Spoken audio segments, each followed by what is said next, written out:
புதுசாக ரிலீஸ் ஆன சீரிஸுடைய எபிசோட் 11 பார்க்க போகிறோம். ப்ரீவியஸ் எபிசோட பார்க்காம இருந்தீங்கன்னா சப்ஸ்கிரைப் பக்கத்தில் இருக்க செஸ்மெண்ட் சேனலை மறக்காமல் செக் பண்ணி பாருங்கள். மொதல் 10 எபிசோடையும் தெளிவாகவே அப்லோட் பண்ணியிருக்கோம்.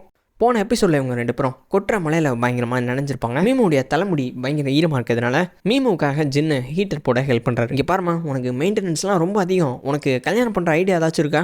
பதிலுக்கு மீமு, நான் ஒரு நல்ல ஒய்ஃபாக இருப்பேன், எனக்கு என்ன குறை, நான் ரொம்ப ஜென்டிலான க்யூட்டான அண்டர்ஸ்டாண்டபிளான பொண்ணு அப்படின்னு மீமு தன்னைத்தானே வர்ணிக்கிறாங்க. நீ ஒன்றும் கவலைப்படாத, நீ ஒரு நல்ல ஹஸ்பண்டாக தான் இருக்க போகிற. சரி, என்னுடைய சைல்டுஹுட்டில் நடந்த பாதி விஷயங்கள் எனக்கு இப்போது மறந்தே போச்சு, அதை பற்றி கொஞ்சம் சொல்கிறியான்னு ஜின்னை பார்த்து கேட்க, உன்னோட சைல்டுஹுட்டில் ஏகப்பட்ட விஷயங்கள் நடந்துச்சு, நீ எதை பற்றி கேட்குற? ஓ அதுவா, என்னோட பேரண்ட்ஸு எதுக்காக டைவர்ஸ் பண்ணாங்க, அதுக்கான காரணம் உனக்கு தெரியுமா? உன்னுடைய அப்பா இருக்காரே, அவர் உன்னுடைய அம்மா ரொம்ப க்ளோஸாக பார்த்துக்கிட்ட அந்த செடிங்க இருக்கிற பார்ட்ஸை தூக்கி போட்டு உடைச்சாரு. சாதாரண செடிங்க தான் அவர் அண்டர் எஸ்டிமேட் பண்ணிட்டாரு. ஆனால் அந்த விஷயம் உங்கள் அம்மாவை ரொம்பவே பாதிச்சுது. அந்த ஃப்ளாஷ்பேக்கில் அப்போ தான் நம்ம ஹீரோவை பார்த்து ஒரு வார்த்தை சொல்கிறாங்க, நல்லா ஞாபகம் வச்சுக்க சாவோ, நீ ஒரு பையன், ஃப்யூச்சரில் உனக்கு எவ்வளோ பிரச்சனை வந்தாலும் சரி நீ அதை ஃபேஸ் பண்ணணும், அந்த பிரச்சனையை பார்த்து பயந்து ஓடணும்னு மட்டும் முயற்சி பண்ணாத, கோழைங்க தான் அதெல்லாம் பண்ணுவாங்க அப்படின்னு நம்ம ஜின்னுக்கு ஒரு சின்ன அட்வைஸுமே கொடுத்துருப்பாங்க. அப்படியே சீனை கட் பண்ணால் இப்போது அந்த பணக்கார லில்லி கேரக்டர் காமிக்கிறாங்க. அந்த பச்சை கலர் ரேஸரை மீட் பண்ணி, என்னடா இப்போலாம் உன்னோட டேஸ்ட்டு மாறிடுச்சு போல், மேரிட் ஆன பொண்ணுங்க தான் உன்னோட இன்ட்ரெஸ்டானு கேட்க, பதிலுக்கு இங்கே பாரு, போன முறை நீ வரும்போது இதை பற்றி விசாரிக்கல, ஆனால் இப்போது இதை பற்றி விசாரிக்கிற, சரி உனக்கு என்ன வேணும் டேரெக்டாகவே கேளு அப்படின்னு கேட்ட உடனே, ஒன்றும் இல்லை, போன முறை நீ ஒரு வீடியோ எடுத்தல அதை இப்போ வரைக்கும் எனக்கு அனுப்பவே இல்லை. நம்ம ஹீரோயின் மீமு கிட்ட இவர் ட்ரிஃப்டிங் சொல்லித்தரும் போது மீமு கிட்ட க்ளோஸாக இருக்க மாதிரி நடிச்சிருந்துருப்பாரு. அந்த வீடியோவை இப்போது இவருக்குமே சென்ட் பண்ணுறாருங்க. அடுத்தபடியாக பிளாக் கலர் காரில் நம்ம ஹீரோ ஸ்ட்ரெயிட்டாக வந்து லின்னை மீட் பண்ணுறாரு. இங்கே பாரு லின், அவகிட்ட எதுவும் வச்சுக்காத, ஒதுங்கி இருந்துக்க, அதுதான் உனக்கு நல்லதுன்னு சொல்ல, என்னோட டார்கெட்டு எப்போவுமே மீமு கிடையாது, நீ தான். நீ என்னைய ரேஸில் ஒரு முறை தோக்கடிச்சிருக்க, அதனால் நீ மறுபடியும் இப்போ என் கூட ரேசிங் பண்ணணும் அப்படின்னு கேட்க, ஜின்னு அதுக்கு ஒத்துக்க மாட்டாரு. மீனும் ஒரு நல்ல பொண்ணு தான், அவளுக்கு நல்ல கேரக்டருமே இருக்குது. இன்றைக்கி ராத்திரி நானும் மீனும் சேர்ந்து பெர்ஃபார்ம் பண்ண போகிறாங்க. அந்த ஸ்பாட்டே நம்ம ஃபினிஷிங்கில் என்ன வச்சுக்கலாம். போட்டியில் யார் ஜெயிக்கிறாங்களோ அவங்க தான் இன்றைக்கி மீனு கூட செலிப்ரேட் பண்ண போகிறாங்க. மறுபக்கம் போட்டியில் தோக்குறவங்க மீனோட லைஃப்லேருந்து மொத்தமாகவே காணாமல் போகணும். பதிலுக்கு ஜின்னு கண்டிப்பாக ஒத்துக்க மாட்டான்னு தான் நினைப்பீங்க. பட் இதுக்கு ஆப்போசிட்டாக இவர் ஒத்துக்கிறாருங்க. ஹீரோ இந்த ரேஸில் ஜெயிச்சார் அப்படின்னா லின்னு நம்ம மீனோட வாழ்க்கையிலேருந்து கம்ப்ளீட்டாக விலகி போயிடுவார் இல்லையா, அதுக்காக ஹீரோ இந்த ரேஸ்லேயுமே ஒத்துக்கிறாரு. அவருடைய ஸ்கில்லை பற்றி சொல்ல தேவையில்ல, கான்ஃபிடென்ஸுமே அதிகமாக தான் இருக்குது. போட்டியில் இருக்கும்போது 2 பேரும் கம்யூனிகேட் பண்ணுறதுக்கு ஏர்பட்ஸுமே கொடுக்குறாரு. லின்னுக்கு கார்ஸ் மேலே இன்ட்ரெஸ்ட் ரொம்ப அதிகம். முக்கியமாக அந்த பச்சை கலர் ரேஸரு இவரை ஒரு முறை கூட தோக்கடிச்சதே இல்லைன்னு சொல்லியிருந்திருப்பாரு. இந்த பக்கம் நம்ம ஹீரோ காசுலேயே பிறந்து வந்தவர். 2 பேருக்கும் இப்போது ஒரு பயங்கரமான காம்படிஷனு.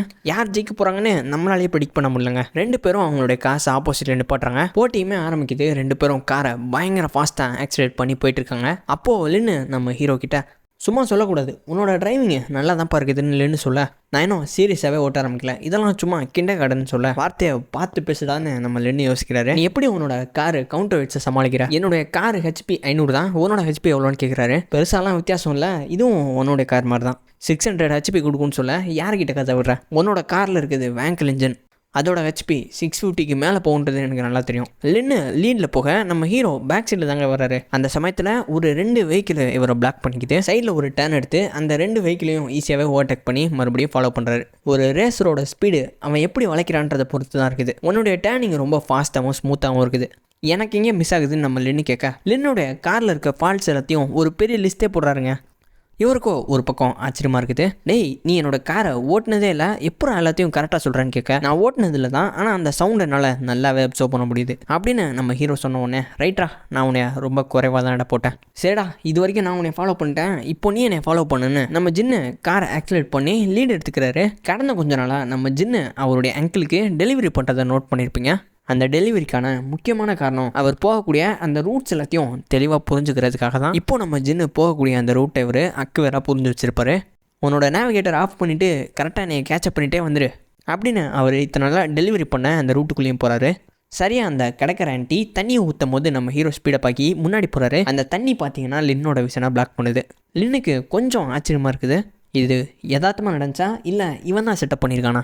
முக்கியமாக இவர் ரோட்டில் பாஸ் பண்ணும்போது ஏகப்பட்ட ட்ரக்ஸ் பார்த்தீங்கன்னா கிராஸ் பண்ணுவாங்க. எப்போவுமே வெயிட் பண்ணி பொறுமையாக தான் போவார். மீனுடைய அப்பா சொன்ன விஷயங்களை யோசிச்சு பார்க்குறாரு. ஒரு ரேஸருக்கு பிரெயினோட மசில் ஃபாஸ்ட்டாகவே ரியாக்ட் ஆகணும், அதை ட்ரைனிங் எடுத்தாங்கன்னா அது ஒரு மசில் மெமரியாகவே மாறிடும் அப்படின்னு அவர் சொன்னதை யோசிச்சு பார்த்துட்டு அந்த ட்ரக்குடைய டைமிங்கை ஷார்ப்பாக அப்சர்வ் பண்ணி காரை ஆக்சிடென்ட் பண்ண ஆரம்பிக்கிறாரு. லின்னுமே விட்டு கொடுக்குற மாதிரி தெரில. எதுக்குடா அவன் காரை ஆக்சிடென்ட் பண்ணுறான்னு இவருக்கு கொஞ்சம் சந்தேகமாக இருக்குது. திடீர்னு அந்த ட்ரக்ஸுக்கு நடுவில் காரை ஜஸ்ட் மிஸ்ஸில் பாஸ் பண்ணுறாருங்க. ட்ரக்ஸுக்கு அந்த பக்கம் இப்போ நம்ம ஹீரோனிக்க இந்த பக்கம் ஆப்போசிட்டில் நம்ம லின்னு இருக்காரு. பைத்தியமானி இதானே ரேஸ் டாக்குன்னு நினச்சியா? நீ உன்னோட சேஃப்டியும் மதிக்கல, ஆப்போனண்ட் சேஃப்டியும் மதிக்கல. சாரிப்பா, அந்த மூமெண்ட்டில் இருக்க ஹீட்டில் நான் இதை ஒரு ரேஸ் டாக்காக கன்சிடர் பண்ணிக்கிட்டேன். என்னோட ரேஷனாலிட்டியை கொஞ்சம் மிஸ் பண்ணிட்டேன்னு சர்க்காசமாக சொல்கிறாரு. ரெண்டாவது முறையாக நம்ம ஹீரோ அவருடைய வெறித்தனமான ஸ்கில்லை வச்சு லின்னை பார்த்தீங்கன்னா இம்ப்ரெஸ் பண்ணிட்டாரு. இங்கே பாரு, ஃப்ரான்ஸில் எனக்குன்னு ஒரு ரேசிங் டீம் இருக்குது, பேசாமல் நீ என்னுடைய டீமை ஜாயின் பண்ணுறியா? உன்னுடைய ஆஃபர் எனக்கு பிடிச்சிருக்கு, ஆனால் என்னுடைய காரியம் முடிஞ்சுன்னா நான் ரேசிங்கை குயிட் பண்ணிடுவேன்னு ஹீரோ சொன்ன உடனே, ரேசிங்கை விட்டா நீ என்ன தாண்டா பண்ணுவேன்னு லின்னு கேட்க இதுக்கு மேலே இவர் பதில் சொல்கிற மாதிரி தெரியல. ஸோ கார் எடுத்துகிட்டு புறப்படுறாரு. அப்படியே சீனை கட் பண்ணால் இந்த பக்கம் நம்ம மீமுடைய தோழியான நானா பெர்ஃபார்ம் பண்ணிக்கிட்டு இருக்கா. பெர்ஃபார்ம் பண்ணி முடிச்சதுக்கப்புறம் மீம்னு பார்த்து நீ பாட்டு பாடலான்னு கேட்க, ஆனால் ஜாவ் இன்னும் வரலன்னு சொல்ல. ஆனால் உன்னுடைய பாய் ஃப்ரெண்டு ஏற்கனவே என்கிட்ட லொக்கேஷன்லாம் கேட்டார், இந்த இடத்துக்கு வருவார்னு தான் நினச்சேன் அப்படின்னு சொல்லும் போது கரெக்டாக நம்ம ஹீரோ காரில் என்ட்ரி கொடுக்குறாரு. ஜின்னை பார்த்த உடனே நம்ம மீனுக்கு பட்டாம்பூச்சிலாம் பறக்குது. அப்படியே ஒரு அழகான லவ் சாங்கையுமே பாட ஆரம்பிக்கிறான். சுற்றி இருக்க எல்லாரும் அதை மேல் மறந்து ரசிக்கிறாங்க. இந்த ஒரு பாட்டு கேட்குறதுக்கே ஒரு ப்ரொப்போசல் மாதிரி தாங்க இருக்குது. என்னோடய லவ் ஒரு ட்ரூவான லவ், அது எப்போவுமே பெர்மனெண்ட்டாக தான் இருக்கும் அப்படின்ற மாதிரி லிரிக்ஸ்லாம் வச்சு பாட்டு பாடுறா. இந்த பக்கம் ஹீரோவுமே இதை கேட்டு ரசிச்சுக்கிட்டு தான் இருக்காரு. ஒரு வழியாக இந்த ஈவெண்ட் எல்லாத்தையும் முடிச்சதுக்கப்புறம் மீமு ஜின்னுக்கிட்ட நியூ இயர் கூடிய சீக்கிரம் வரப்போதுப்பா, என்ன பிளான் வச்சுருக்கேன்ற மாதிரி கேட்க, எது பிளானா? அதை பற்றிலாம் நமக்கு எந்த ஐடியாவும் இல்லைன்னு சொல்ல, மான்சியில் செலிப்ரேஷன் ரொம்ப நல்லாயிருக்கும்னு கேள்விப்பட்டேன். பதிலுக்கு ஹீரோ நீ நியூ இயரை பார்க்கணுன்னு ஆசைப்படுறியான்னு கேட்க, இவளுமே ஆமான்னு சொல்கிறான். சரி உன்னுடைய விஷனை அதை பற்றி சொல்லு, நான் என்ன விஷ் பண்ணாலும் வாங்கி கொடுப்பியான்னு ஜின்னுக்கிட்ட கேட்க, அதுக்காக வானத்துக்கு போயிட்டு நிலா எடுத்துகிட்டு வான்ற மாதிரிலாம் ரெக்வஸ்ட் பண்ணாத, வேறு எது கேட்டாலும் என்னால் முடிஞ்ச அளவுக்கு பெஸ்ட்டை கொடுத்து உனக்கு நான் அதை ப்ரெசென்ட் பண்ண முயற்சி பண்ணுவேன். புரியுது, நான் ஒன்றும் நிலாவெல்லாம் கேட்க மாட்டேன், ஏன்னா நானே ஒரு நிலா தான் அப்படின்னு வானத்தை பார்த்து சிரிக்கிறா.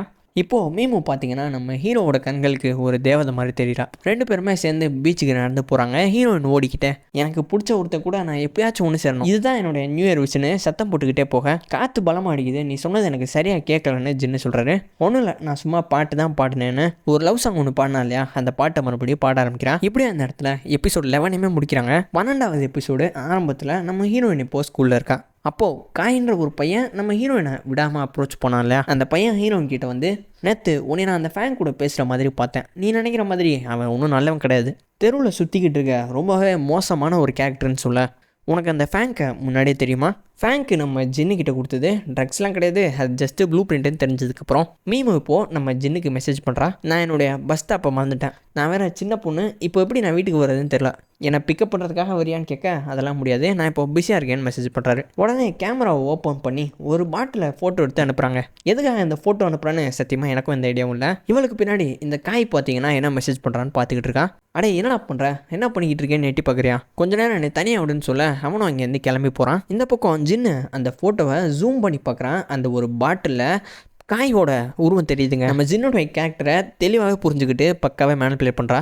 வெளியே நடந்து வரும்போது காய் பார்த்தீங்கன்னா சேர்ந்து போகலான்னு கையை பிடிச்சி கூப்பிட்றான்.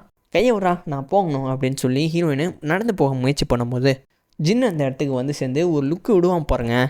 காய்க்கு கொஞ்சம் மனசுக்குள்ளே பயம் உருவாகுது. யாருமா இதுன்னு கேட்க, டெத்து அப்படின்னு சொல்கிறான். ரைட்டா ஆளை விடுங்கன்னு சொல்லி காய் அங்கேருந்து கிளம்பி போகிறான். மீனுவை கூட்டிகிட்டு போயிட்டு ட்ராப் பண்ண. இப்போது அடுத்த நாள் ஸ்கூலில் இருக்கும்போது நம்மளோட பெர்ஃபார்மன்ஸ் ஒர்க் ஆகிடுச்சு, அடுத்த முறை நம்ம டொனேஷன் வாங்கலான்னு ஹாப்பியாக இருக்காங்க. எதிர்பார்க்காத விதமாக இந்த இடத்துக்கு ஸ்னேக்கி வந்துடுறாங்க. நம்மளை தேடி தான் வந்திருக்கான்னு நானோட மனசுக்குள்ளே ஒரு கன்ஃபியூஷனு. இங்கே பாருங்கள், நான் தான் உங்ககிட்ட சொன்னேன்லன்னு பேசிக்கிட்டு இருக்கும்போதே அவளை கண்டுக்காமல் மீனு பக்கத்தில் போகிறான். ஜின்னுக்கு ஒன்னே மாதிரி பொண்ணுங்களை பிடிக்கும் தான் எனக்கு இத்தனை நாளாக தெரியாமல் போயிடுச்சு. நான் உன் கூட தனியாக பேசணும், வெளியில் வான்னு கூப்பிட இவ ஒத்துக்கிற மாதிரி தெரியல. ஜின்னோட கேர்ள் ஃப்ரெண்டு ஒரு கோலன்னு தெரிஞ்சால் எல்லாத்துக்கும் நல்லாவாக இருக்கும் அப்படின்னு சொல்ல, நானாவை பார்த்து இங்கே பார்த்து நான் போகிற விஷயத்த நீ யார்கிட்டையும் சொல்லாத. காரில் ஏறி நம்ம ஸ்னேக்கியும் மீனுவும் ஒரு ஹோட்டலுக்கு போகிறாங்க. பியர்ஸ் ஆர்டர் பண்ணிவிட்டு நம்ம ஸ்னேக்கி பார்த்தீங்கன்னா தன்னோட மனசில் இருக்க எல்லா வழிகளுமே ஷேர் பண்ணுறாங்க. ஜின்னு நான் முறையாக கேரேஜில் ஒரு மெக்கானிக்காக தான் மீட் பண்ணேன். ஆனால் மற்ற அப்ரெண்டிஸ் மாதிரி சம்பளத்துக்காக மட்டும் அவன் வேலை பார்க்கல. அவனுடைய ஃபோக்கஸ் வேறு லெவலில் இருந்துச்சு. ஃபஸ்ட் டைமாக நம்ம ஹீரோவை பார்த்த உடனே உன்னுடைய பேர் என்னன்னு கேட்டு என்னோடய பேர் வேன்சிங்னு இன்ட்ரடியூஸ் பண்ணுறான். அவனுக்காக ஜூஸு காஃபின்னு நல்லாவே கேர் பண்ணுறாங்க. ஆனால் பாவம் நம்ம ஜின்னுக்கு தலைவி மேலே சுத்தமாகவே இன்ட்ரெஸ்ட் இல்லை. எல்லா ஒர்க்கர்ஸோட பேக்லேயும் சிகரெட்டு சரக்குன்னு இருக்கும், ஆனால் இவனோட பேக்கில் புக்ஸ் இருக்கும். நீ அவனோட ஹேண்ட் ரைட்டிங்கை பார்க்கணுமே, ரொம்ப அழகாக இருந்துச்சு.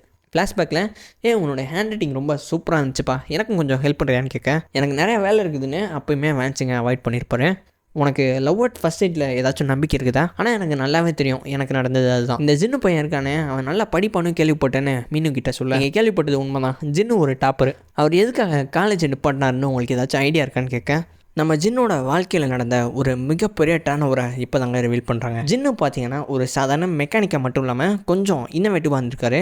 இவருடைய குட்டி தங்கச்சிக்கு ஆப்ரேஷன் பண்ணுன்ற காரணத்தினால பணத்தேவை அவருக்கு அதிகமாகவே இருந்திருக்கு. இதனாலே தொழிலை பற்றி நிறையா தெரிஞ்சுக்கிறது மட்டும் இல்லாமல் அதில் இருக்க ஆப்பர்ச்சுனிட்டிஸை ப்ராஃபிட்டாகவும் மாற்ற ஆரம்பிக்கிறாரு. பழைய காசை வாங்கினதுக்கப்புறம் அதை ரிப்பேர் பண்ணி புது காசு அளவுக்கு அதனுடைய பெர்ஃபார்மன்ஸு கொடுக்க முடிஞ்சிச்சு அப்படின்னா கஸ்டமர்ஸு சாட்டிஸ்ஃபை ஆகி அதிக அளவுக்கு இவருக்கு பணமும் கொடுத்துருக்காங்க.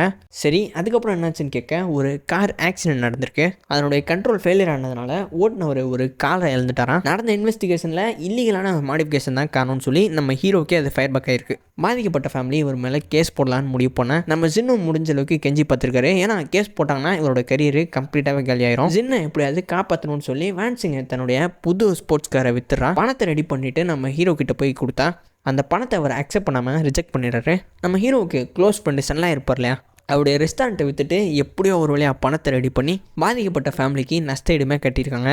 இந்த காரணத்தினாலேயே நம்ம ஹீரோ அவருடைய காலேஜ் படிப்பை கைவிட்டுருப்பாரு. நம்ம மேலே தான் தப்பு இருக்குன்னு நினச்சிக்கிட்டு அதிகமான வேலைகளை பண்ண ஆரம்பிக்கிறாரு. இதனால் இவருக்கு ஏகப்பட்ட எக்ஸ்பீரியன்ஸும் கிடைக்குது. அந்த கேரேஜோட ஒரு மேனேஜராகவும் மாறுறாரு.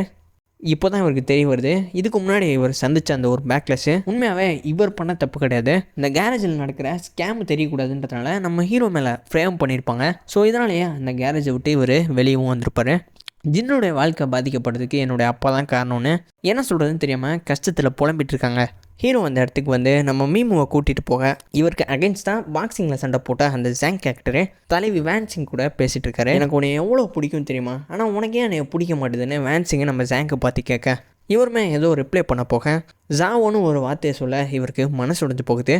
இங்கே தாங்க ரிவீல் பண்ணுறாங்க நம்ம ஸ்னேக்கிக்கு எப்போலேருந்து ஹீரோ மேலே லவ் அட் ஃபர்ஸ்ட் சைட் இருந்துச்சோ அப்போலேருந்தே இவர் நம்ம ஸ்னேக்கியை லவ் பண்ணியிருக்காருங்க. மனசுக்குள்ளேயே வச்சுக்கிட்டு வெளியில் எதுவும் சொல்ல முடியாமல் நடிச்சுக்கிட்டு இருந்திருக்காரு. ஒவ்வொரு முறையும் நம்ம ஸ்னேக்கி ஹீரோவை அப்ரோச் பண்ணுறதை பார்த்துட்டு கஷ்டப்பட்டு இருந்திருக்காரு. 2வது எபிசோடில் அந்த பாக்ஸிங் ஃபைட்லேயே நோட் பண்ணியிருப்பீங்க, வேன்சிங் ஜின்னை காயப்படுத்திடாதான்னு சொல்ல உனக்கு அவனை ரொம்ப பிடிக்குமான்னு தான் இவர் கேட்டு. இப்போ மீமோ பார்த்தீங்கன்னா நம்ம ஹீரோடைய ரூமில் தூங்கிட்டு இருக்கான். ஹீரோ சன்லாயை மீட் பண்ணி பேசிட்டு இருக்காரு. சரி, மீமோ பற்றி என்ன நினைக்கிறேன், அவள் ரொம்ப நல்ல பொண்ணா, அவள் பார்க்குறதுக்கு செம்ம க்யூட்டாக இருக்கா, ரொம்ப ஸ்மார்ட்டான ஒரு பொண்ணு, ஒரே குறை சாப்பிட்றதுல கொஞ்சம் பிக்கியாக இருக்கா, அவ்வளோதான். இப்போ எதுக்கு நான் மீமோவை பற்றி இவ்வளோ புகழ்ந்து பேசுகிறேன்னு ஜின்னு கேட்க நான் சொன்னது உண்மை தானே, அதை நீயும் ஒத்துக்கிறல.